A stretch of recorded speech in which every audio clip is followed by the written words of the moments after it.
All right. Thank you to everybody who's joined us today. My name is Adam Hops. I'm with the National Operations Center of Excellence and really excited to have such an esteemed panel of guests to talk about roadway digital infrastructure. Today's event is going to be moderated by Ted Bailey and Lori Pepper, and they'll introduce all the speakers shortly. Just a quick housekeeping before we get started. If you have questions for our speakers, please do use that Q&A box down below that you see on your screen. That way we can sort through any questions that people have. The webinar chat is there for some links to be posted. And if you have any technical needs or questions along that, that way, or chatting amongst yourselves, please feel free to use that chat box. But for the Q&A session, please use the Q&A box below.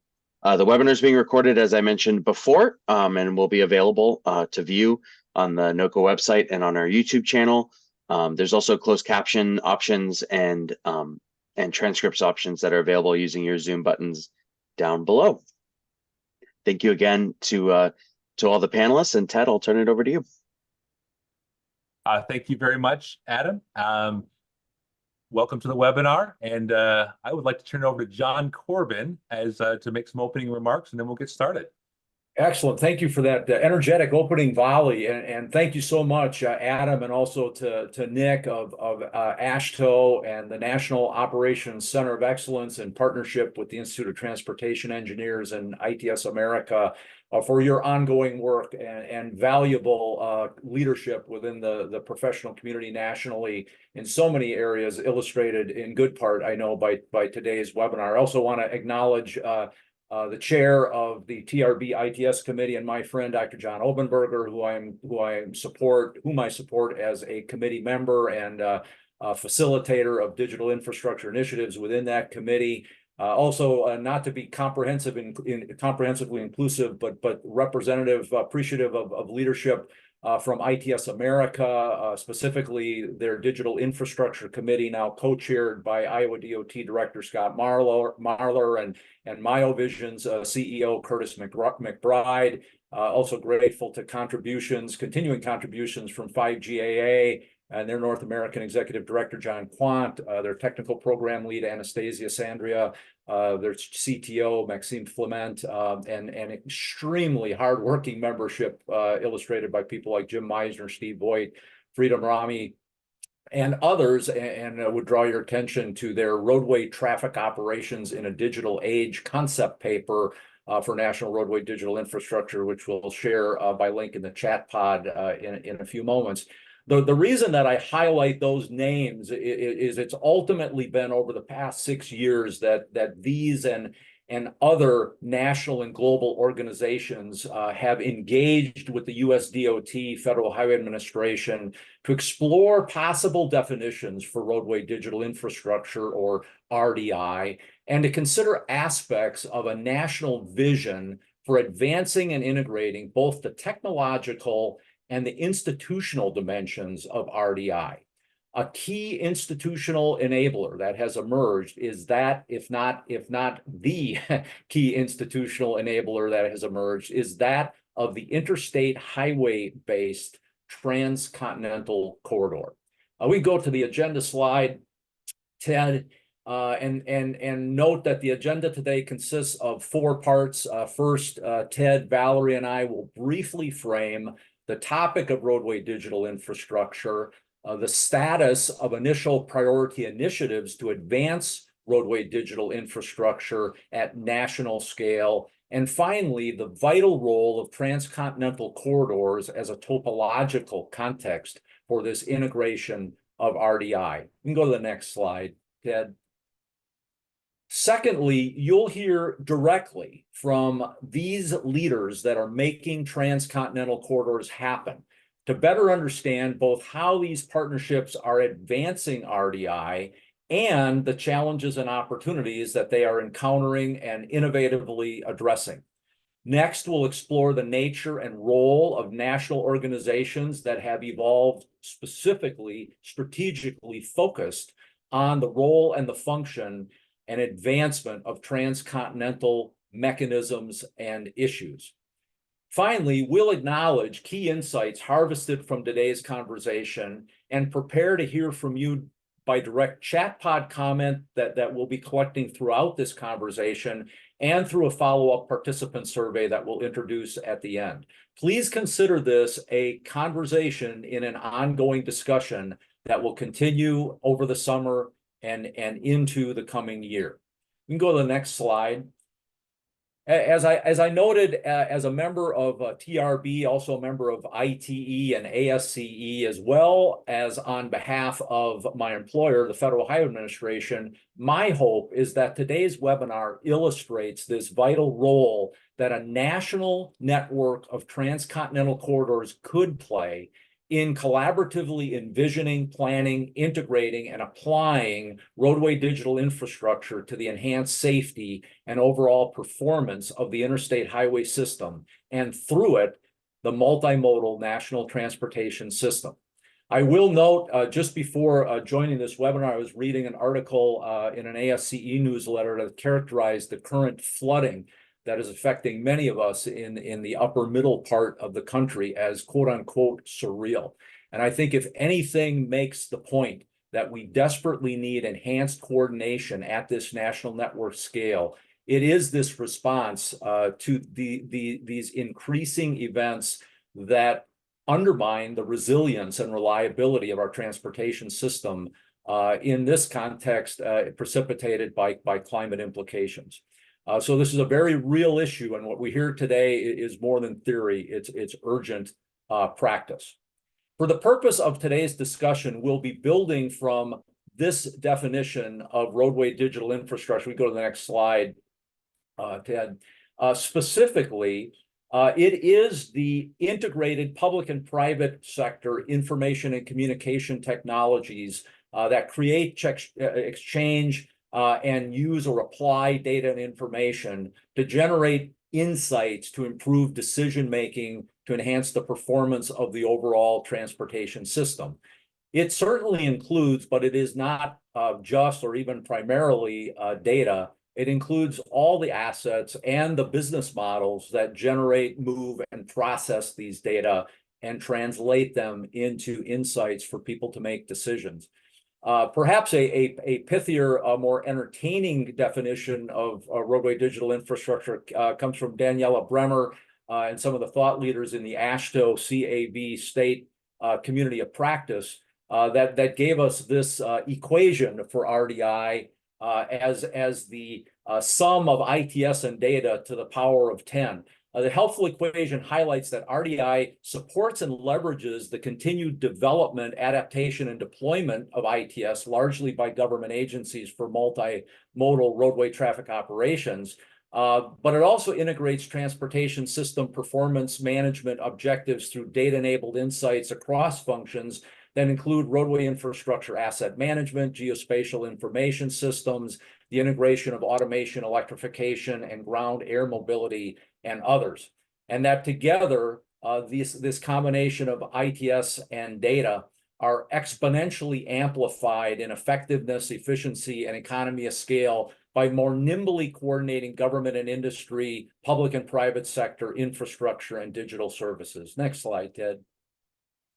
Over the past 3 years, you've suggested a national vision for roadway digital infrastructure that prioritizes accelerated and aligned modernization and interoperability of our respective federal, state, and industry-based enterprise data systems, including an increasing proportion of those that directly integrate mobile data sources. It also has prioritized the streamlining of data exchange through coordinated interjurisdictional data platforms. And finally, the integration of those vital decision support insights, increasingly incorporating and in fact enabling artificial intelligence and analytical tools such as digital twins. Next slide, please. This vision is the basis for a framework or strategy for national collaboration that recognizes 3 interrelated layers. At the bottom, a foundational layer recognizes the role of the national ITS architecture as an adaptable cornerstone for broader architectural interface and embraces the vital role of more actively collaborative strategic research alignment between government and industry innovation enterprises. The middle layer represents a deployment layer that prioritizes better information management through this alignment of incrementally enhanced enterprise data systems, versatile technologies for interoperable connectivity, and national roadway network data exchange and federated data platforms that build on the principles of data standards and strategic approaches, perhaps best illustrated by the success of things like the work zone data exchange. Finally, these integrated deployment layers can be projected topologically into metropolitan regions and smart communities linked to one another along transcontinental corridors to create capability for more responsive and even predictive operational and structural performance management of the national transportation system. Some of the illustrative elements of business case and anticipated value outcomes illustrated across the top banner in this slide include supply chain resilience and economic vitality, public health and transportation safety, faster, more effective emergency response and military mobility, and cohesive integration of electrification and automation into the transportation system. Next slide, Ted. As a community of partner national organizations, we committed to develop this strategy for collaboration at the TRB annual meeting in January of 2023. We introduced a draft of the strategy around which to structure specific near-term actionable national challenges this past January. And we look forward to sharing accountability with you this coming January to both refine and further accelerate this collaborative approach. With that, I'll turn it over to you, Ted, to talk a little bit more about transcontinental corridors in concert with Valerie. Thank you very much, John. Happy to be here today. Ted Bailey with STV, formerly with the Washington State Department of Transportation. So why focus on transcontinental corridors? First, let's start with a very intuitive look of corridors that span multiple states, north to south, east to west. Today, we have leaders from I-5, from I-80, from I-35, from I-95 that can talk and will talk specifically about near-term priorities and what they're doing on those corridors.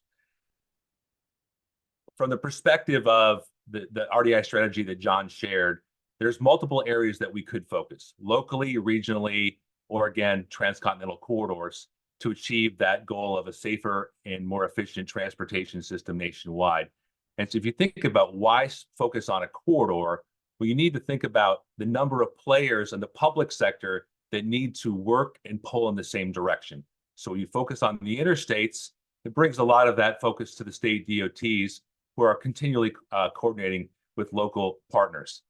Then when you start to bring in private sector partners who desire at-scale solutions to meet those business models, again, state DOTs in particular working together along corridors provides for that scalability for those near-term pilots and things to build from. State DOTs are also very familiar with working together in transportation, pooled funds, various coalitions for many, many years. And so it's a very natural starting point to advance, both starting organically with the strategy that's been developed, to then how do we get core initiatives headed in the same direction, pooling those investments, and the interstate corridors provide a perfect opportunity for those near-term efforts. So the timing is right. If any of those people on the call today that have been participating in transportation for some time, and I suspect many of you, if not most of you have, this is an unprecedented time within the US DOT as far as the multimodal leadership desiring to align strategic plans from research to investment to the way that funding is distributed, that focus is now. You have state DOTs that are looking at things like purchasing data or data exchanges and trying to make investments in a way where you have limited resources. And so now the desire to pool those resources together in various ways, from grant applications to the way that the priorities from different corridor coalitions are coming together, the state DOTs are excited to invest in a similar direction together. And then, as I previously stated, the private sector participation in committees, in working groups, whether it's at ITS America, whether it's the number of RDI workshops that have been held throughout the nation over the last couple of years. It's not just the private sector partners with products and services off to the side. They're rolling up their sleeves and they're at the table looking at policy and investment strategies, again, to create those public-private partnerships that can scale along a transcontinental corridor. And again, the idea of pulling in the same direction together. So as far as what are some of the outcomes, I'm alluded to some of this already. Looking for those consistent corridor-wide pain points. Where is there a common need throughout a transcontinental corridor? And then piloting those approaches, because some of the approaches and structures and way of just something as simple as installing broadband infrastructure along the interstate right-of-way. Every state does it a little different. So how do you pilot new ways of doing resource sharing and scaling those types of investments? And then just thinking about how do traditional interjurisdictional agreements, approaches typically work together, governance structures. How do you, again, combine the thought leadership from multiple parts of the industry, working literally hand in hand? Though evidence of that is already underway, and the transcontinental corridor outcomes are going to demonstrate the power of unity, the power of working together in a coordinated fashion. So I really want to get to the exciting panels and to hear from all the thought leaders today. But here's just a little bit of a preview of some of the things that folks will talk about as far as what are some of the near-term priorities that can be done the next 6 to 12 months that are either already underway or are definitely things that have been shared by the thought leaders that you'll hear from today that are already advancing, whether that's the work zone data exchange or looking at data standards for interoperability that'll feed into situational awareness, whether it's common linear referencing systems and the way that maps are done between private sector mapping companies and the state's rules and that, or harmonizing state traffic or traffic regulations between the states. There's lots of opportunities for near-term priorities. And without further ado, I'm excited to hand this off to Valerie that'll bring us through some of the challenges that have been identified at the TRB workshop in January that'll feed into our first panel. So with that, Valerie. All right, thank you, Ted. As Ted mentioned, Valerie Schuman Consulting Group. Yes, I'm one of the people that's been working away in this space for over 3 decades at this point. And I share the excitement of the energy and momentum that we're really seeing as a lot of different pieces come right together. My job here this morning is to connect the dots before some of our previous conversations and the conversation today, and then the conversations that we're going to be continuing to have going forwards. If you want to go to the next slide, Ted. Maybe the next one after that. All right, so back in January, you've already heard people refer to the big workshop we had at the TRB annual meeting on RDI. And what we brought to that workshop was a set of challenges. There's a great deal of activity going on in all kinds of different aspects of the industry that have to do with RDI, but we wanted to really create a little focus. So for that conversation, we put forward 5 challenges. And you'll see the orange one right at the top there, truck parking info. We really thought that was something we could tackle within the transcontinental corridor space, something that would really get after this year. You'll also see some of these other things that folks have been talking about, data exchanges, connectivity, all those kinds of things. But the thing we were thinking of at that time for transcontinental corridors was truck parking. So what happened? Ted, you want to take me to the next slide? Okay. How did we even get to that set of 5 challenges? Well, we were really trying to come up with things that we thought would help us move forward towards key RDI deliverables. The why are we doing all this? So situational awareness, everyone needs to know what's going on when those rivers start to rise. Investment planning, where are we putting our resources? Responses, how are we going to work together to handle whatever's coming at us today? And transactions, in terms of optimizing services between all different kinds of users. And as we look at what's happening in the Transcontinental Corridor discussions today, we see them focused very much on each of those 4 areas. Go to the next slide, Ted. So, in fact, it's not just focused on those areas. The transcontinental corridors are in a lot of ways leading the way because they are a natural home for very practical conversations. What do we need to share across jurisdictions, and how are we going to do that? But what has also come out of a lot of those conversations in the last little bit is some evolution from the thinking we had in January. Truck parking data is important. Everybody agrees on that. Everybody wants to see that. But so is major disruptions data. As things go different on the network than we were expecting, how are we going to handle those things? We really need to make sure everybody knows what's going on. Similarly, sharing with other public sector agencies is definitely critical. But so are those third-party vendors who are really an important communications channel out to travelers, and in some cases, an important source of information for the agencies. And the last piece, I know we've said data a number of times, but something that has really kind of bubbled up, there are a lot of existing event feeds out there from states, and there's a lot of information already available. The magic part that we now need to get to is the ability to actually share it with our neighbors really effectively, not just following maybe a standard of some type, but really harmonizing content and our understanding of quality to actually get interoperable data that can actually plug into any system all the way along any one of the corridors and actually work together. So this is kind of where we're finding ourselves in a very high level nutshell, and our panelists will give us a lot more detail on that as we go forward. Next slide, please, Ted. So how are we going to frame this up to kind of see progress and keep ourselves moving? At the January workshop, we asked everybody for milestones. What would you like to see done in the next year in these 5 challenge areas?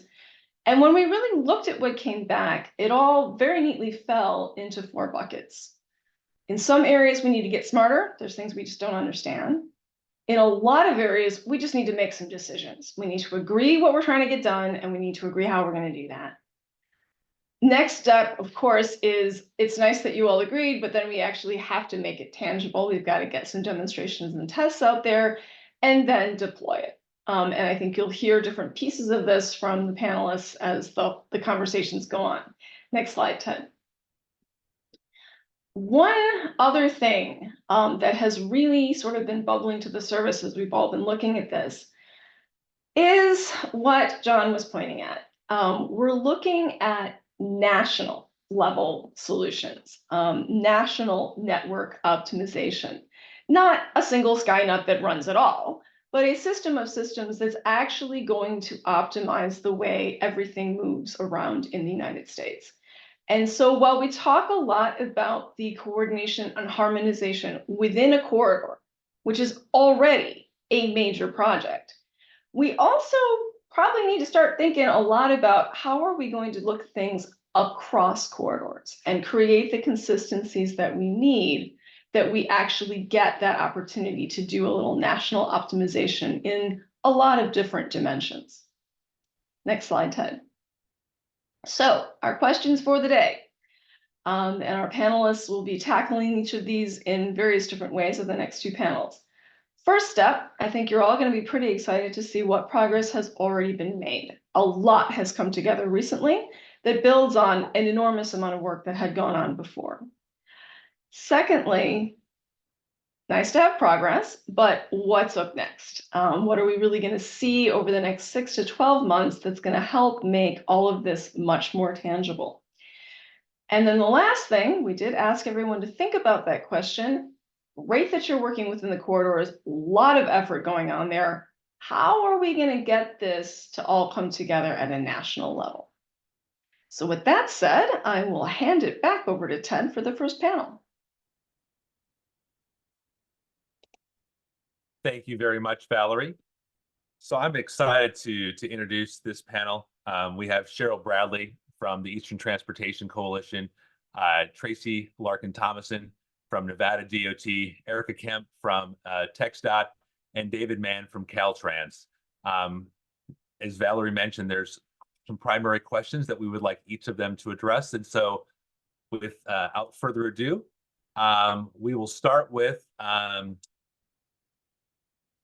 one more thing, I apologize. The first panel is going to focus on the getting smarter and making decisions part of the process, right? Like, as Valerie said, what progress has been made, priorities over the next 6 to 12 months, and how are you establishing that decision-making structure to advance RDI nationally. So with that, Cheryl Bradley is going to share her thoughts on I-95 from the Eastern Transportation Coalition. Cheryl? Thanks, Ted.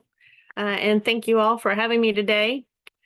As you can see here with the Eastern Transportation Coalition, I'll tell you a little bit more about our organization in the next panel, but for the purposes of this one, I'm going to jump right into the work that we do and how a great deal of it already supports the National Roadway Digital Infrastructure effort. So each year, next slide, please.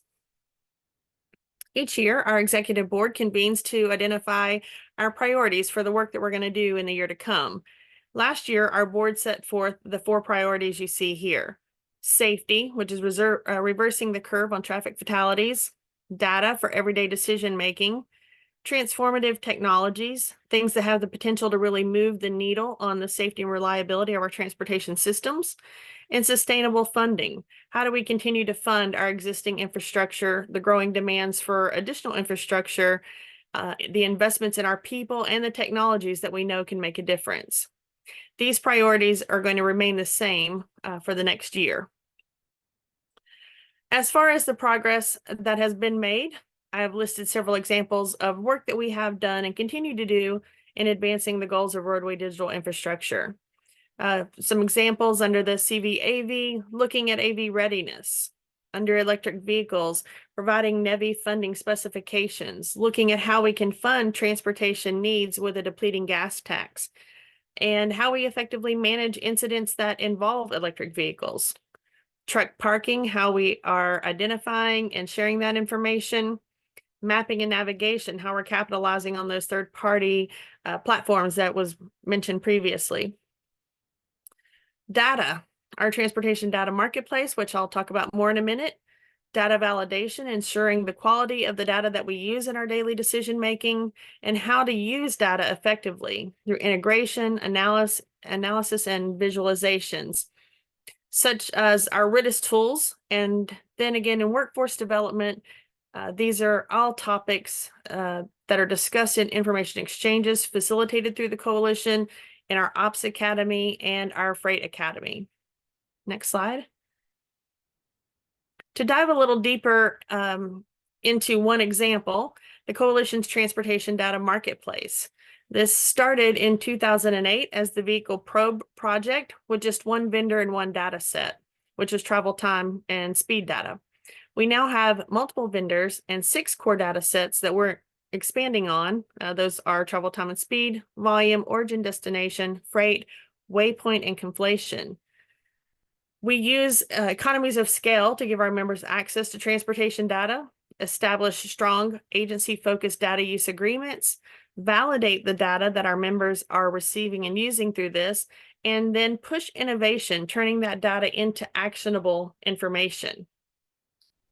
Next slide. As far as what's on the horizon, again, I'll talk a little bit more about our organizational structure moment in the next set. But one of the things I'm really excited about is the movement of our CAV working group from our innovation group over into a more encompassing TSMO Transformative Technologies working group, where we'll look at a variety of technologies. Next slide. Again, we see the urgency and the need for enhanced safety. So we really want to take a look at those technologies and efforts that are immediately implementable or very near term, and still keeping our pulse on those technologies that are further out. So some examples of the work that is ongoing, again, the continued growth of our TDM and looking at those emerging data sets.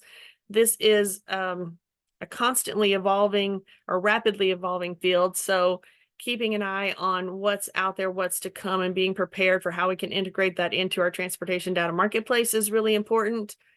Again, on data, getting, sharing, and using data effectively. Quality control of the data that we're getting in, but also the data that we're pushing out, making sure that those feeds that we're sharing with outside partners are accurate and reliable. Freight planning, how we use data in planning the movement of our freight. Connected vehicle, safe work zones, and responder safety. Things that we can do to shorten the TIM timeline, that is to enhance safety and improve the reliability of our roadways. Enhanced training. One of the things we recently completed was an effort with one of our consultant teams to develop a virtual TIM training that allows responders to be immersed into an incident scene and have the ability to really look around them and see how traffic moves around their crash site, where they're working, how they're channeling traffic, and where they have gaps and vulnerabilities and protecting themselves and the others involved in the incident. Detection and verification, what we can do to shorten the timeline that it's taking us to identify that crashes are happening, to verify what and where those are. And then interoperability, how we can work better together to move the timeline on that. Traveler information to enhance situational awareness for our motorists, workforce development, and then again, sustainable funding, how we're going to keep all of this going for the long haul. I think that's it for me, Ted. Thank you very much, Cheryl. I'd like to remind the audience to use the question and answer field along the way. We'll be keeping an eye on those. So thank you for that. So without the next speaker here, Tracy Larkin Thomason, Director of the Nevada State DOT. Take it away, Tracy. Hey, great. Thank you. Thank you, Ted. Next slide, please. Gonna jump right in. The I-80 corridor is actually an expanded corridor from a coalition that we started almost 20 years ago for winter weather operations, and it went from California to Nebraska. Literally, if we had the road closed at the California-Nevada line, we needed to tell truckers back in Nebraska that they needed to deviate and look at alternate routes. So that's how it started, but it really has been just starting since January of this year of really looking across the whole corridor. Because it started as winter weather operations, we started with our focus on supply chain management. Next slide, please. So when we looked at, as we look at here, we had 3 things that we decided we really wanted to look at. But primarily it was, we wanted to be connected, ensure that at each border, at every state border, that we were connected. It didn't really matter how we were connected. It could be satellite, it could be fiber, it could be cellular, whatever was best for the state, because there's a wide variety of population densities, long rural areas, power, lack of power, etc. So each state has a slightly different need, and they can progress at their own rate. The other thing that the intent is, at those borders, we also agreed to be interoperable. So when we look across this border, we have talked to every single state, and I'm pleased to say, literally, it started in January. By the end of January, we had 2 representatives from every state across the I-80 corridor. And the intent being that when I look at, we all agree that we're going to be interoperable and connected, but I only have to really talk to California and Utah. So it's bringing it down to manageable pieces that we can look at. So, and then Utah needs to talk to me, and they need to talk to Wyoming. We have these conversations, we agree at those borders that's interoperable, and then it becomes scalable. And I don't really need to worry that Pennsylvania or New Jersey are, oh my God, I have to coordinate with them. I do and I don't. We've agreed that we will be connected. We've agreed that we'll be interoperable. So when we talk to our neighbors, and I'm going to expand a little bit more on relationships is a big thing, but when we talk to our neighbors, we're ready to move on. And that allows us to scale up at incremental pieces. Next slide. So the other part is As we go across and we talk about being, like I said, connected and interoperable, we also have a lot of nodes along the way. So we have the 11 states, we have the 120 counties, we have 482 cities, but more importantly here, when we look at the interstates, we have another 11 interstate crossings. As we start to agree on how we can be connected across the borders, we look at those nodes. So when you look at the I-5 in California, you look at the I-35 in Iowa, and it connects down to Texas. So the other thing is to say, as we look at this corridor, we're also looking at, as we move forward on developing a couple of aspects, how we coordinate that with other interstates so that we're not creating a corridor of excellence. Next slide.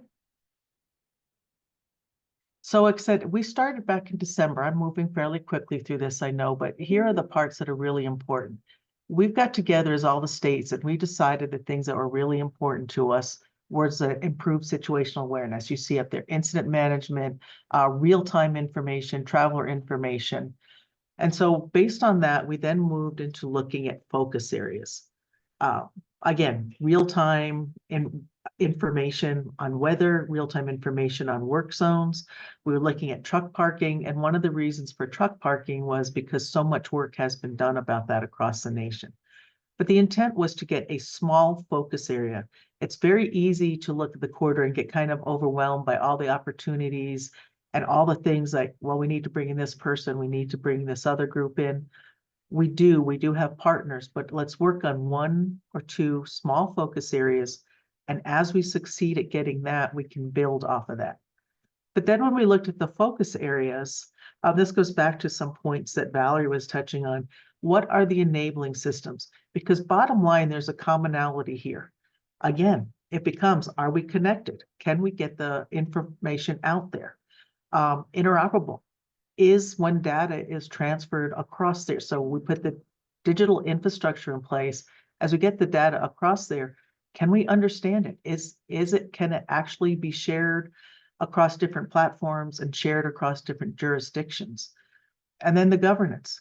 So on that enabling systems, we're getting back to really the basics again. Get connected, get interoperable, look at how we're actually transferring the data across the jurisdictions.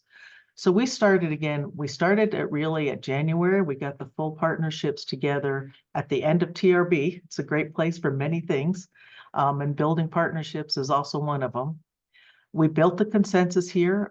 We had met with all the different DOT. We met with all the CEOs. We did individual interviews with all the states across there and really looked at what was important to them.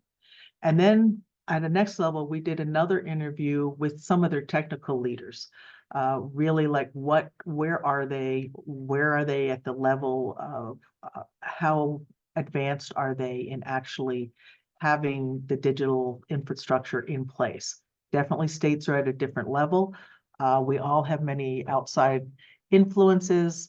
It might be funding, it might be the political environment that's in place at the time, where the focus areas are.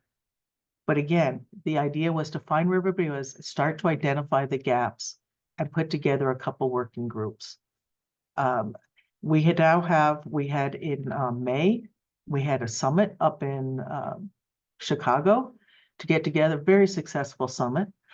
We had identified the 3 working groups: data standards and sharing, the technology and infrastructure, governance, all which are moving along at really phenomenal, I want to say speed, but it's the interest, it's the excitement about it that is really kind of really revving up the group moving forward. So governance is being led by Jack Marchonks from Ohio. One of the things we're looking at now is having an MOU between all the states. Again, just to kind of get a focus there, to kind of get the foundation in place. As we move forward, this is obviously not a 6-month endeavor, is a multi-year endeavor, and there will be a lot of changes along the way. So we want to kind of set a strong foundation to build upon. And then the data standards and sharing that's being led by Matt in Iowa, and then technology and infrastructure by Dave Mann in California. um, I'm sorry, by John Fleming and PennDOT, so I apologize for that, but Dave is very active in it. Which brings to the other point I was saying before is, as we're looking across the different connections, we are very much making sure that what we are doing is not in another silo. So with those connections, like Dave Mann in California, with his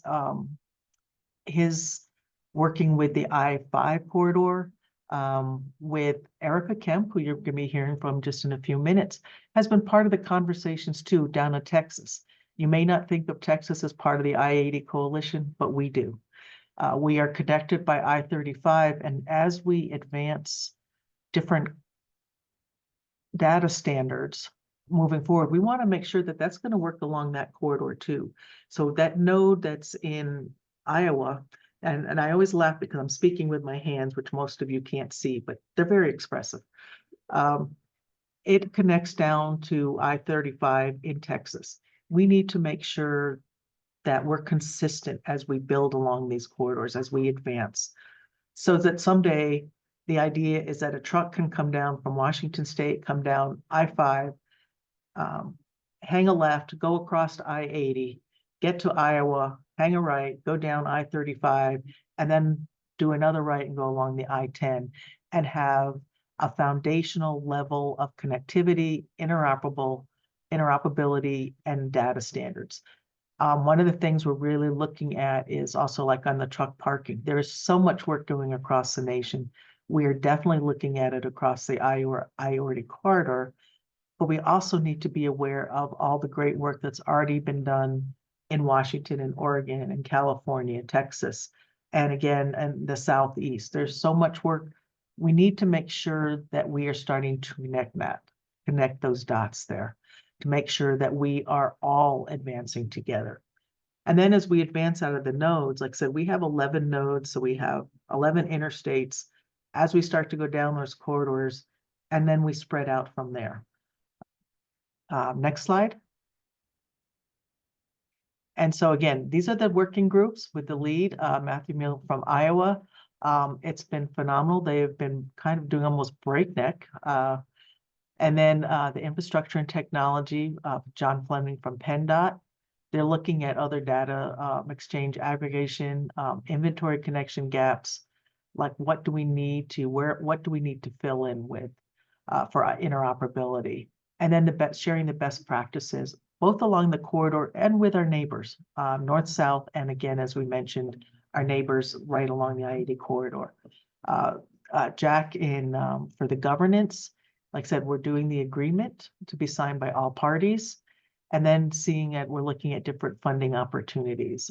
We have identified a few to keep this moving along, and really amazed at how much it has been coming together. The other thing with the working groups is we do have monthly check-ins with them, and we put out an update every month to everyone along the corridor, just so they see that we're keeping everybody on focus. We're keeping a cadence for reporting. And also we've been reporting this to FHWA, who have been strong partners on this along the way and very strongly supportive of it. So, and then the next slide. This is really emphasizing, we just said this was from our summit in Chicago, but it's just showing that it really becomes down to relationships. We have found all you really need to do is reach across this jurisdictional. We have not found anyone who's like, no, we can't do that. We're really just starting to talk like, how can we best work with you to advance this for all of us? Another thing that we've been very keenly looking at is making sure that we are also attending or have representation at the efforts that John Corbin, FHWA, ITS America, and others have been doing on digital infrastructure, making sure that as we keep moving along, we're aligning. It's extremely important, I think, now to start connecting the dots and start making kind of harmonizing across the different jurisdictions. So it's a rather quick delivery, but very pleased at the excitement that's been generated by the I-80 corridor and how it's starting to spread down other corridors. Like we said, Texas is part of the I-80 corridor, and I've also said that Hawaii has also asked to be part of the I-80 corridor. So it really has become this multi-jurisdictional, very multi-interest group moving forward. That concludes my part. Thank you very much, Tracy. Really appreciate your remarks and your time. Excited to continue to hear from the I-80 corridor. So with that, I'll introduce Erica Kemp, the Strategic Initiatives and Innovation Division Director at Texas DOT. Take it away, Erica. All right, thank you, Ted. Good afternoon and good morning to everyone who is on the call. I'm going to talk first real quick about the I-10 team that has been working together, the I-10 Coalition. It is a coalition of 4 states, so Texas West, including New Mexico, Arizona, and California. And that coalition came together specifically for a grant request for truck parking. We are talking at TxDOT and to the other states about how potentially to move eastward and create an I-10 coalition to work on these transcontinental corridors. However, that is still in the, let's just say that that's still in the planning stages. As far as the grant, which was around truck parking, we are on target to actually launch a pilot in early 2026 with 16 locations within the state of Texas. So Texas has taken the lead on that. And then we will continue to deploy the truck parking solution westward. The other alliance that we've been working on is the I-35 Advancement Alliance. If we want to go to the next slide. We have only had one meeting since we brought the states, one in-person meeting since we've brought the states together. And we too are working on primarily governance at this time and how the states will work together as to what we want to achieve. So we have been working on an MOU or a memorandum of understanding that has a proposed vision of realization of a digital infrastructure and transcontinental connected corridors throughout the 6 states that are part of the I-35 corridor. We do have Iowa, which connects us to the I-80 corridor, and then I-10 here in Texas. That is the connector there. As you can see from the graphic here that I-35 is extremely important to the country because it goes right up the heart of the country, much like I-80 across that northern portion of the company and I-10 country, and I-10 on the southern part. If we go to the next slide, we've identified some similar goals as to what Tracy was talking about with the I-80 coalition, and of course with TET over on the East Coast. And really looking at feasibility, what can we implement across the entire corridor in alignment with the other corridors, looking for that regional cooperation and interoperability, developing the technologies and the standards and the protocols. And again, having Iowa in both the I-80 coalition and the I-35 alliance, and having Matt Miller as the lead on data has been extremely helpful because then we can just build on that together. So you're really having 2 corridors solving for the same issue, working together, and I-35 and I-80 would deliver something similar. Movement of people and freight. I'll show a little bit more about that here in just a minute. And then engaging transportation, manufacturing, and technology sector. How do we serve them across the corridor? And of course, investigating long-term sustainability. If we go to the next slide, you know, the importance of I-35, as I mentioned, it comes up the heart of the United States. Here in Texas, we presented as Main Street, Texas. But there's growing population, growing employment along this corridor. There are key economic sectors on the corridor. Right now, I'll share with you about the binational automotive manufacturing cluster that's coming up from Mexico into Texas, and further research we want to do on that type of cluster of opportunity to understand how this movement from Mexico into the United States is impacting I-35 in totality, not just Texas. The growing cross-border truck trade. And I'll just tag onto there the autonomous vehicles, the autonomous freight that can now cross the border. And of course, the growing freight tonnage as as a lot of the other countries are importing into Mexico, and freight is coming up through Mexico, not just into the US ports. Going to the next slide. You'll see the 6 states that are along the corridor here: Texas, Oklahoma, Kansas, Missouri, Iowa, and Minnesota. It also connects some very major cities from San Antonio to Austin, the Dallas-Fort Worth Metroplex, Oklahoma City, Wichita, Kansas City, Des Moines, and then Minneapolis, St. Paul. So I-35 runs from the border at Laredo in Texas all the way up to Duluth, Minnesota. So it really ends in the port there at the Lake Superior. Next slide. And this slide is just to share with you work that we've done in Texas that we're going to then expand on for the I-35 corridor. As I said, looking specifically at the automotive manufacturing industry, what manufacturing is occurring in Mexico, that international trade that is coming up I-35, not just into Texas, but then how is it going to go upwards on I-35? And other studies that we've performed have shown that the freight coming in, whether it's at the ports of Texas or the international border, you would think it would go up I-35 and then go east and west across I-10, where really it goes up 35 and it starts to go out on I-80, moving over into the northeastern part of the country and over into the northwestern side of the country. So we're going to be doing more research on this as part of the Alliance. And then lastly, specifically around transportation, what have we been working on? We are looking at the 3 items that are highlighted here with red stars, very similar to what Tracy just presented that I-80 is looking at. From a truck parking standpoint, as I said, here in Texas, we already have a pilot going on I-10, but how do we move that then over to I-35 and help move that northward?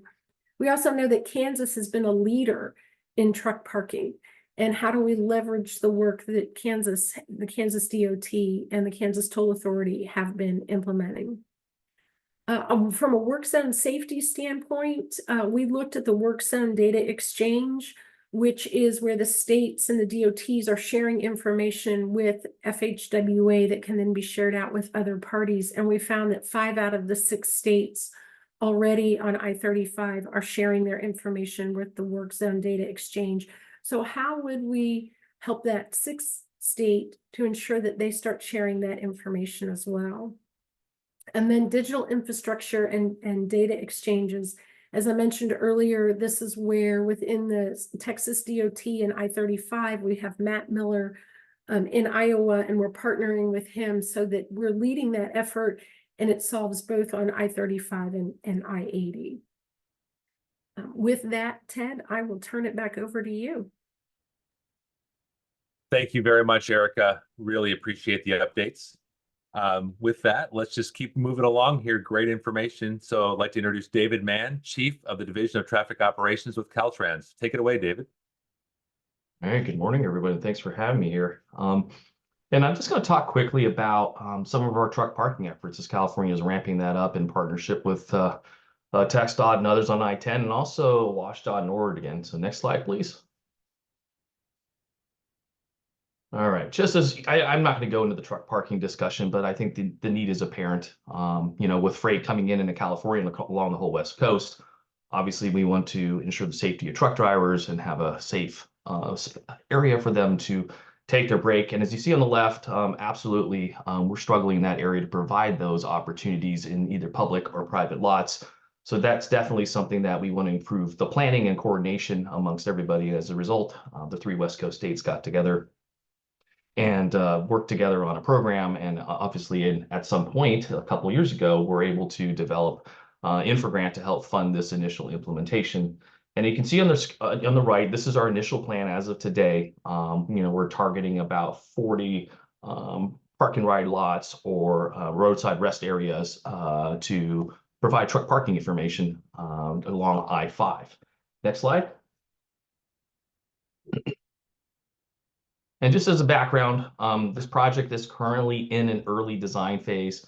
We recently were awarded the grant Over the next couple of years, we will do PS&E and get through environmental, and hopefully, if everything goes right, we'll be in operations by the end of 2027. Our initial funding plans, this project could be around $21 million across the 3 states. And today's next slide, please. And it's really what I want to talk about today is how truck parking, looking at this as a case study, is bringing in some new questions for us here at Caltrans, and how this is feeding into our national conversations about roadway digital infrastructure, long-term O&M. So one of the things that we've, in my team has started talking about is statewide consistency in the unified user experience. Now that California has 2 truck parking corridors, one on I-10 and one I-5, we want to make sure that we have a unified experience for truckers that are going along those routes. Also, we want to try to deliver them in the same manner. Caltrans is a large DOT. We have 12 regions. And the delivery of projects actually doesn't come out of headquarters where I'm currently at, but they're actually done at the districts. So that presents another challenge when you're looking at an integrated system. And how do you make sure the delivery teams develop that in a way and procure it and construct it in a way that we get an actual integrated system at the end of this? And that's something that we're definitely looking at, and it's bringing up certain issues within our department to evaluate. Also governance. There's a lot of new technologies in truck parking, and roadside rest areas are not within the purview of, say, traffic operations program. So there's some ownership and roles and responsibilities that we're working through. And we also need to understand the roles and responsibilities with our fellow states. And I think the previous speakers have talked about how do we coordinate these joint efforts and who's really ultimately responsible for some of the interfaces and systems and challenges for something that goes across state lines. Another big item that's come up here in California is PII. Obviously, that now that we're trying to understand who's in our facilities, maybe using certain technologies that may capture information, we are making sure that we address that. And then liability as well. How do we share that liability? If we posted some information that may not be correct, or we estimate or predict incorrectly, and we just disseminate that to the public, that information may go up beyond state lines. What is the responsibility to the state that's producing some of that information? I think those are things that we definitely look at. And I think what Director Larkins talked about for the I-80 summits would potentially be a good discussion for those items. Also, we were trying to bring up the performance in TISMO, for these types of systems. What is the expected uptime? How granular the information that we were providing? How many times we're updating, the frequency of updates that we have? And of course, the metrics. What is success for us for truck parking and then overall roadway digital infrastructure focused projects? And then lastly, another discussion that we're having internally is maintenance and asset management. To us, this is actually a new asset class. So we need to think about the life cycle, the long-term costs, and then also configuration management. How do we ensure that any upgrades or changes that we make in a particular area ripple down through the rest of the system or the rest of the entire corridor across multiple states? I think that's going to be one of the key areas in roadway digital infrastructure that we really need to talk about, and really think about how systems that have multiple owners make sure that they are still in sync as we go through a day-to-day operations. Next slide, please. From a technology standpoint, these are some other conversations we're having as well. Open and closed architectures, that's a big discussion, and we can actually spend a whole day talking about that. But that's something, once again, that we need to think about within a state. And then, of course, how do we work with the other states to ensure that consistency in lowering our overhead costs? The architecture, too, as well. Roadway digital infrastructure discussions, there's a lot more data. There's a lot more processing. There's a lot more compute and exchange. Where is that going to be housed? Are we going to do that all out in the field and then it's going to be distributed? Are we going to have a central system that manages that? How are we going to connect ATMSs or essential software application between states? All those things are really at the forefront that really are going to require some detailed conversation moving forward. Another item that we've talked about is interfaces. Even this role here about now that we have this information, we have the opportunity to disseminate how many spots are available. Should DOTs take on that burden as being the portal? Should we have our own application, or should we rely on the private sector to get that information out for us? So should we just be a data hub, or should we actually be that first line external communication portal for travelers? And that's a big conversation I think a lot of DOTs should have. Having our own applications, having our own mobile apps, it is pretty time intensive. They're resource intensive to ensure that those resources are available 24/7 to the public. This is more in the weeds. Detection systems too as well is something that we've had. I know it's having the conversations having nationally. Loops, cameras, radar, lidar, sensor fusion, all that. There's advantages, disadvantages of both, and the question is, should we do it the same way? And we're thinking about the different environments that we have. And these sensor systems also produce different types of data in different ways, and those are things that we need to bring together. And then lastly, at the very bottom, and I'll touch on that, is cybersecurity. I think that's something that the state is really raising our posture in now by adding more devices and having more systems out there and having more customers. We need to be aware of that, and I think that's something that is going to really drive a lot of our conversations here internally within California, but also probably within these coalitions along I-5. So these are conversations that we're having internally. We're hoping to have these with ODOT and WashDOT, our partners, and over the next couple of years as we deliver this project. But I'm really excited, as Director Larkin and others mentioned, that the states, we are starting to work together, and we're finding ways to exchange in opportunities. So that's excellent. So in closing, I really want to thank everybody for the time. I do want to highlight that here in the last slide, you can see that's our Quick Map mobile application. Caltrans has their own mobile app. We have our own traveler information portal. We're providing a lot of information there. And we're trying, and as I mentioned earlier about what's the California role or what the DOT role is, that's something that we need to think about. Yes, we have a robust app, but could maybe the private sector partners do better by taking our information and presenting that out there? So with that, thank you very much, and we look forward to future updates on what's going on in California. Thank you very much, David. Fantastic information, thorough and detailed as always. Appreciate your remarks. So in the interest of time, we'll move along to panel number 2, and with Lori Pepper from SDV. Lori, take it away. Great. Thanks, Ted. And thank you to all of our panelists from the first panel. That was a lot of wonderful information. I think, as we heard what's going on within the individual corridors, now we're going to move and hear about how are those, what are the mechanisms to actually bring together the corridors? And we're going to hear first about a national vision, and then we're going to hear from several other corridor organizations about how they do their work. And I do want to remind everybody that what John Corbin said at the beginning, that this is effectively one stop in this conversation. So if the questions that are being submitted, we see them, but we really want to make sure that our speakers have the time to provide the information, and there will be future opportunities to continue the discussion. So without any ado, I will turn it over to Kirk. Thank you. Great. Well, great. Good morning, good afternoon, everybody, depending on where you're at. Great to see you. I know a lot of the people that are here in attendance, and certainly lots of speakers. It's an honor to be with all of you. So I'm going to give you the broad vision of what's happening at AASHTO, particularly to the Moonshot project. Some of you are very connected to that. Some of you are not. This started 2 years ago from an NCHRP project called Collective and Individual Actions to Envision and Realize the Next Era of America's Transportation Infrastructure.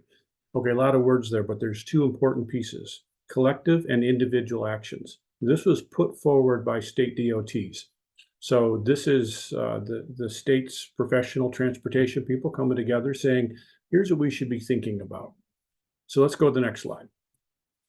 So through a lot of conversations with, in fact, I interviewed every single state DOT director, secretary, commissioner, and additional external partners as well. Ultimately, in the end, the AASHTO Board of Directors approved unanimously this vision that says it's community-centered transportation, which is a system focused on connecting communities, moving people and goods, meeting customers' needs at all scales from local to global, delivered in a partnership between state DOTs and other public, private, and civic sector partners. Now, the local to global and the scale is really important because understanding customer needs at a very, very local level, meaning you're engaging with the local homeowners group, right? All the way to the needs of national supply chain where, you know, maybe the local homeowners group is not going to have the same voice as the international shipper. So this was carefully crafted to get unanimous support. And if any of you that have done national work know, unanimous support is really, really hard to get. Well, let's go to the next slide. So around this vision, the AASHTO board put some aspirational goals. So you can see safe and secure. Notice it doesn't say just safety. This is safe and secure. A big piece came out about human trafficking. Let's make sure that the system is safe for everybody. A system that's accessible, affordable, it's seamless, reliable, it's healthy and thriving, clean, sustainable, agile, and resilient. Okay, those are the big aspirational goals. Now let's go to the next slide. So from that, we came up with some moonshots, and I'll give Julie Lorenz a lot of credit. This was her term. She said, you know, in 1962, when President Kennedy said, we're going to go to the moon, there wasn't anybody anywhere that said, yeah, we know how to do that. And essentially, this is the same thing. But by 1969, we landed on the moon. So what it did was focus all of our efforts towards one particular area. So in this area, we said, okay, well, what if we make aggressive progress towards Vision Zero? That doesn't mean throwing out Vision Zero. It says, well, okay, well, what if we could by 2030 or 2034 cut the number in half, right? Some other number. What if we could increase the access to opportunities for ALICE households? ALICE stands for Asset Limited, Income Constrained, and Employed. This is the working poor. That's 30% of our fellow Americans fall into that category. The commissioner from Maine, as I interviewed him, he said, you know, transportation can't solve poverty. And I said, yeah, that's right. He said, but we can make sure that transportation is never the reason someone is in poverty. And that's what that moonshot is focused on. Now, the one that's important to you all, deploy intelligent infrastructure along our major highway corridors. That's connected with the next one. Next slide, Ted. And that is create a nationwide digital technology infrastructure, right? That was kind of dubbed Light Up the Interstates. Now, this group will understand what Light Up the Interstates means, but I can tell you I was talking to another group that says, well, why would we want lights every quarter mile on a freeway? No, that's not what we were talking about. Anyways, and then the other ones are, what if we transform how we power the transportation system? What if we rethink how we connect communities and regions? And what if we put communities at the center of our planning process? So that was one component, and we'll come back to that. Now let's go to the other component. Next slide is to develop a spectrum of actions that states can take. So here's the different levers that they've come up with. Okay, land use coordination, plans and programs, assets and right-of-ways, technology, data, human resources, a bunch of different actions of which there's a whole bunch of information behind all of that. But let's go to the next slide. So here's how it's used. So let's say an individual state, and they're all kind of bunched together here. There's usually 3 slides. So a state says, you know what, I can only have a modest change because of my rules and regulations over land use. But I can really do some transformative stuff in human resources. So now if you start with 50 different of these, 50 different versions, and you start packing them on top of each other, you can start to see that there's probably a state doing something that's transformative in every one of those. And frankly, that's how states move forward. When somebody steps out, somebody else looks and says, hey, if they can do that over here, we can do it as well. And you move forward together. Let's go to the next slide. So let's get to the initial deployments. We had 13 applications from 11 states to lead some deployments. You can see the I-80 piece clearly attaches all the way through. You heard about that from Tracy. You heard about I-35 from Texas. Now, what was interesting is as we looked at all of these, they fit into all of those different moonshots. So let's go to the next slide. We'll talk specifically about technology. So you heard Tracy talk about I-80. You heard Erica talk about I-35 and I-10. Some of you may have just recently read the news of Utah getting a large USDOT grant for broadband interstates. I mean, their vision is broadband across all interstates in Utah. That piece will help along with their neighboring states as well. The other state that we haven't talked about is Georgia. Georgia's taking some very interesting progress towards deploying that broadband and setting up a P3 providing access. So there's some really interesting things happening, but these are clearly the four lead states, and there's a bunch of them that are connected to it as well. But if we think about it in a broader context, what's the moonshot look like, right? Well, the moonshot could be, okay, in 10 years, we want to have 100% situational awareness or 100% interoperability or 50% of the truck miles are automated, or we've got reliable travel times. So you take the pieces that are starting to be put in place now and you think broader, say, well, what does that really mean? When we get these pieces put in place, what does that lead us to? So we're starting to see, and these states are helping us develop, what does that moonshot really look like? Let's go to the next slide. Kind of wrapping up here, there's 2 deployments going on energy, about how to use the right-of-ways for clean energy. Let's go to the next slide. There's 3 states that are looking at access to opportunities. Let's go to the next slide. And what did we learn? We learned focus on the customer. Technology is an enabler for every one of these moonshots. So while we're talking specifically about the technology aspects of the interstates, the technology piece will help these other ones roll forward. We learned that partnerships are critical, and more than just our traditional partners, but more so non-traditional partners. We also learned there's big solutions and small solutions. We can't just shoot for the big ones. We got to do the small ones as well. And again, it's individual collective actions are what's going to get us there. In the end, there is internal change that's needed in workforce and governance and data and process. And you might recognize a couple of those terms that showed up on Tracy's subgroup list, right? Data and governance. All of that is going to roll into that as well. Let's go to the next slide. All right, what's next? We're continuing to build this out. We're working with those individual states on those deployments. And then we're doing, just like everybody else is, coordinating with everybody and anybody and presenting it lots and lots of different opportunities. Let's go to the next slide. And that's it for me. Great. Thanks so much, Kirk. Really appreciate all that information. Next, we're going to move along to, and Duke is going to tell us about all the work that he and his organization 10 Across is doing on the I-10. Take it away. Great. So I realize we need to do a little catch up here, so I'm going to move at a very rapid clip. So you can go to the next slide.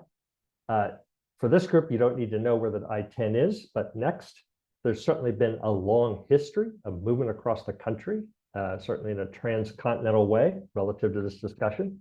Next. The reason we're interested in this quarter has a lot to do with what you heard Dan Walters say, or you can see that Dan Walters was saying after the fire under the 10 in November, right before our 10 Across Summit in LA, what he was suggesting is that the 10 is unique in this country. And I think for the following reasons. If you go to the next slide, this is where people are moving. San Antonio, Phoenix, Houston, Jacksonville. The country is moving towards the 10. Next. In spite of the fact that there might be a lot of reasons not to. This is also where you are seeing fire, drought, and other extreme storms on a more regular basis. This is the dichotomy of the 10 or the 10 quarter.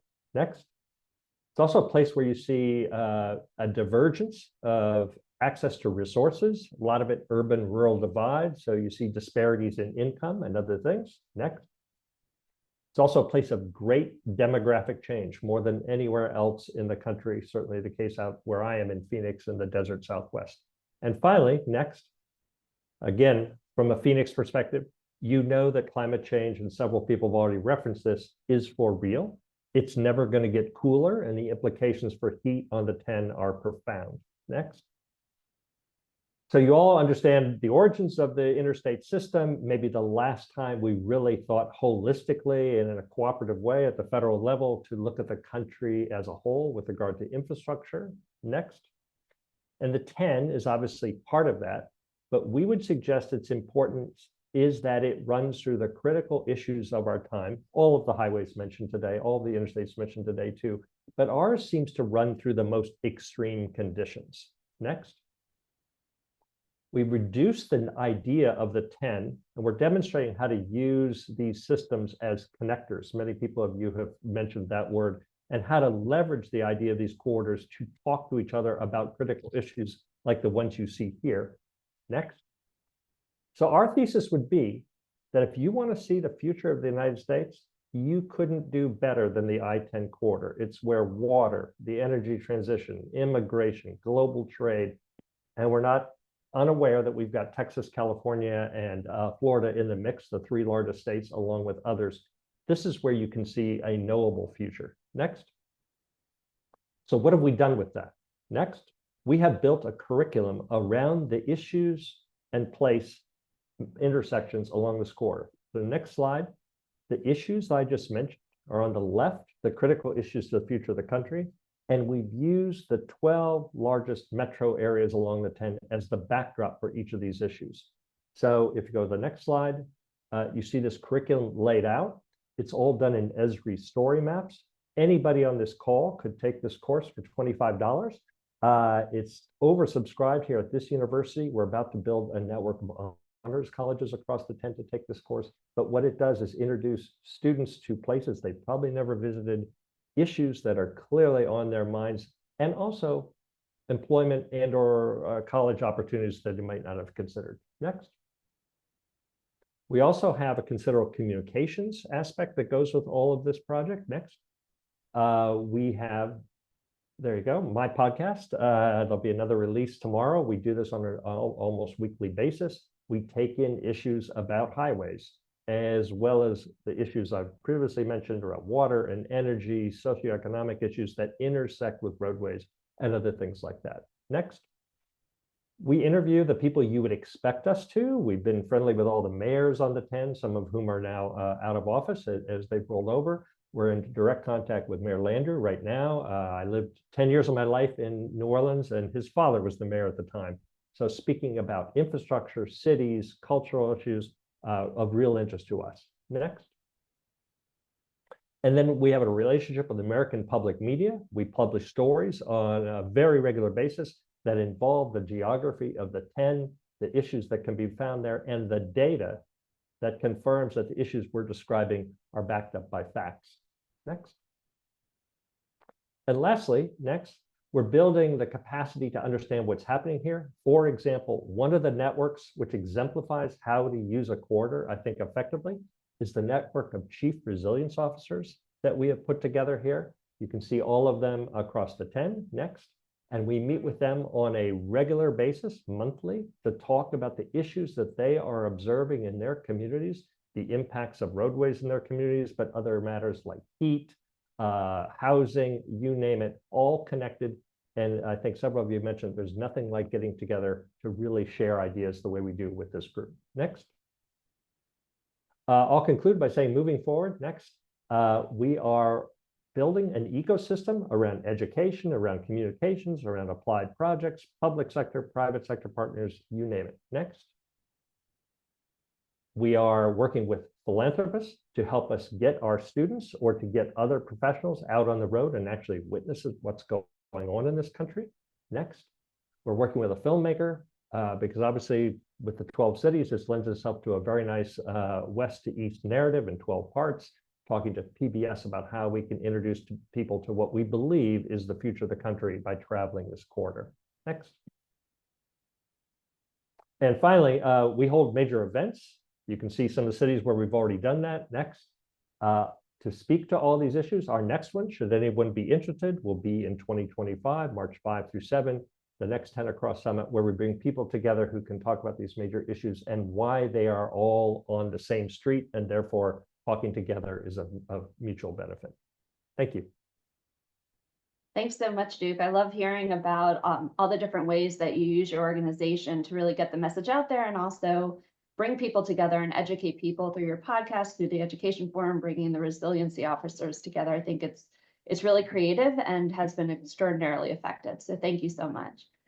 Moving on, we are going to hear from Rachel from NASCO. And so I know we're running out of time, so I'll just turn it over to you, Rachel. Okay, thank you, Lori. So zooming out a little bit here, from just our USA map, we're looking at a North American perspective at NASCO. So NASCO stands for North American Strategy for Competitiveness. We're an organization, a trilateral organization that is celebrating our 30th anniversary this year. We have been around for 30 years, since 1994, right before the passage and enactment of NAFTA. So our view of transcontinental corridors, includes, a U.S.-Mexico border, a U.S.-Canada border, looking at all three countries from a holistic approach. As an organization, we have public and private sector members from all three countries. We are funded by voluntary annual membership dues. We have no dedicated funding each year that comes from any government entity. So we really have to prove our merit and our worth and really provide value to our members. Next slide, please. Well, I've just said this, but yes, we are a grassroots trinational coalition. We really, beyond borders, beyond politics, is a message that we continue to echo because, in all three of our countries, the political scene, especially this year we just came through an election in Mexico.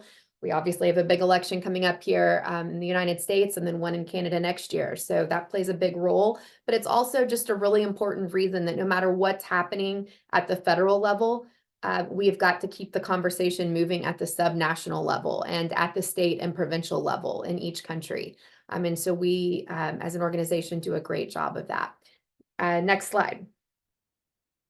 So this is a look at, we have different focus areas as an organization: supply chain and logistics, helping close the skilled workforce gap, and energy and environmental issues related to freight and transportation movement. But honing in specifically on the supply chain and logistics, this is where the National Roadway Digital Infrastructure Strategy falls. But this is an important area for many of our members. Obviously, goods movement and having efficient, seamless transportation between our states on our roads, getting goods across borders to market. There's so much happening that from a North American manufacturing perspective that goes across borders multiple times before final product. So it's critical that we have these corridors that are connected, that are talking to one another, that's got some cooperation happening. So at NASCO, we do this in many ways, looking at regulatory cooperation, looking at innovations and technologies. We have a border resiliency working group committee. We have border action plans that we work on at the US-Canada and US-Mexico border. We have a North American emergency supply chain group. So really just taking a look at how supply chain and logistics can be better with all three of our countries. And so we're excited to be a part of this project. We're excited to be working with TxDOT on the I-35 piece. We in terms of what we're doing with Erica Kemp and TxDOT, we really feel like helping align the DOTs right now. I know Erica mentioned that we've got an MOU we're working to get signed. We have our next in-person meeting coming up on August 28th in Kansas City with this group. So we're excited about that, to really dig deep, to establish some committees between the group and set our action plan moving forward for the next year. But the key thing here, really what we do well at NASCO is keeping people excited about the project. We know that everyone on this call, folks have day jobs, they are busy. It takes a special sort of charm to keep things moving forward and nudge people, you know, in a certain way, but keep them excited, but yet hold them accountable for being a part of the project and for the things they've committed to. So we're excited to do that with I-35 and keep things moving forward. Thank you, Lori. Great, thanks so much, Rachel. I love the leadership that NASCO is taking on those cross-international border conversations. As someone who used to work in a border state, those are so important, not just for people who are traveling personally, but you have those daily commuters who are moving across the border and the goods as well. So thank you for your leadership on that. You're welcome. Moving on, last but certainly not least, we're going back east, and we will hear from Cheryl Bradley again. Cheryl? Great, thank you, Lori. Next slide. So the Eastern Transportation Coalition is a collective impact organization of 19 states in the District of Columbia. For those who may have seen our logo in recent months, you might notice a change as West Virginia has recently joined the coalition, and we're thrilled to have them on board. This year, we also celebrate the coalition's 30th anniversary for connecting people for solutions. Next slide. In addition to our 20 state level DOTs, we also have involvement by more than 250 other transportation and related agencies and organizations. Here you can see some stats about our states. Notably, we are home to 43% of the nation's licensed drivers, as well as 42% of the nation's jobs. And we're responsible for 41% of the U.S. vehicle miles traveled. So moving people, goods, and services safely and reliably is a big part of what we do day by day. Next slide. As for our organizational structure, we are a member-funded organization that's led by our executive board. Our board is comprised of the DOT executives from our member states. We, of course, have our coalition staff who manages work within 3 programmatic areas: TSMO, freight, and innovation. And next slide. Within each of these programmatic areas, we have various working groups and committees, as you can see here. And in the interest of time, I'm not going to go too far into those. You can see all of this on our website as well. Next slide. And again, for how we prioritize our work is based off of those priorities set forth by the board, but also looking at the intersectionality of those priorities. For instance, how data can be used to improve safety, what technology we need to capture that data, and then how we're going to fund that technology. Next slide. And finally, what can be gained from the Eastern Transportation Coalition? And I apologize, I'm going kind of quick, more so just to be able to keep us on time here. But what can be gained from a coalition environment that can't be done on an individual basis? Looking back at the coalition's roots, we got our start with our highway operations groups that evolved out of a large-scale incident that had regional implications. That sparked the conversation for structured traffic incident management, multi-jurisdictional collaboration, and interoperability. The coalition provides us the framework to continue those efforts. We also have lessons learned. There's a wealth of information sharing that happens amongst our states, and that information includes success stories, the challenges, and lessons learned that can help to guide others' approach to a common need. These conversations also spark ideas for what needs have arisen and where we can go next in our programmatic efforts. And finally, there are similarities in the transportation issues faced by every state and every region of the U.S. There are also differences and nuances to those transportation issues. As a coalition of 20 states, we're big enough to bring our unique but powerful Eastern voice to the table for these national conversations, while still being small enough to be mindful of the individuality of each of our member states. And those are the things that we are bringing into the programmatic work that I talked about in panel 1 in order to connect and to move these technologies and this roadway digital infrastructure on a larger scale across our corridor and hopefully beyond. And I'll cut it short at that. Great. Thanks so much, Cheryl. Really appreciate it. I know Eastern Transportation Coalition has really been a leader in how to run one of these corridor organizations. So thank you so much for being here. And with that, I will turn it back to John. Thank you so much, Laura. You can jump ahead a couple slides, Ted, and just go to the art slide so that people can start to consider that QR code. What an amazing pace and what richly dense insights. I won't even begin to attempt to capture key points. I'll just let you, I'll leave you with my sense of feeling and make a commitment to harvest this both as a digital resource for those that are going to be listening to it as a recording, and also subject to our further conversations coming up, including this one at the TRB Automated Road Transportation Symposium, which has several sessions relevant to the topic of digital infrastructure, transportation digital infrastructure, including roadway digital infrastructure. One in particular on Wednesday afternoon at that event, which will be on this concept of collaboration enterprise at national and continental scale, within which both in Europe and in the US, there are fantastic examples, as you've heard today, of the transcontinental corridors, really as kind of the primary bones in the skeleton underlying this national network viability for digital technologies, ultimately to support services to travelers, to shippers, and to the communities that these transcontinental corridors connect.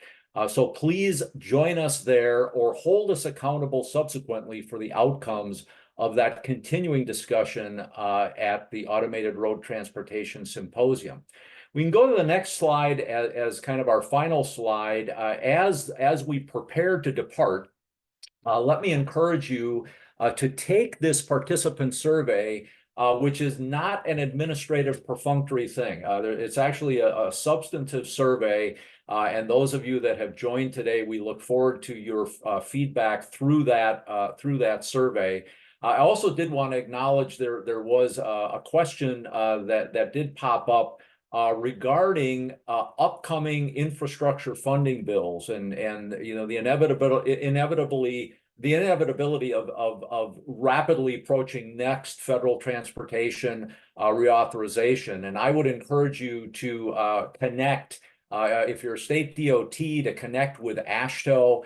I know that this topic and this issue, and by this I mean both the digital infrastructure objective, but also the transcontinental corridor framework is an active consideration within AASHTO as they consider their policy position moving into reauthorization. And then similarly, or also kind of from the industry perspective, or primarily from the industry perspective, ITS America is also entertaining discussion and advancing I'll call it policy strategy regarding their perspective position relative to reauthorization.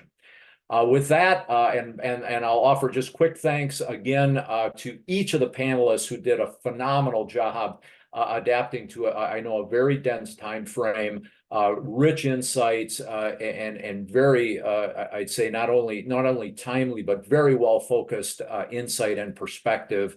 I also want to thank again Ted and Lori and also Valerie for their part in kind of laying groundwork and also orchestrating the preparation for this event, as well as the very, very effective delivery. I apologize for going a few minutes over. Nevertheless, thank you again for time. We'll look forward to continuing this discussion in coming weeks and months. And also special thanks one final time to Adam and Nick for his leadership as well with the National Operations Center of Excellence. Have a great rest of the day, a wonderful Independence Day coming up. I felt the pace of this event was a little bit like a fireworks display with kind of an acceleration towards a grand finale. We'll look forward to next time. Take care. Thanks again. Bye.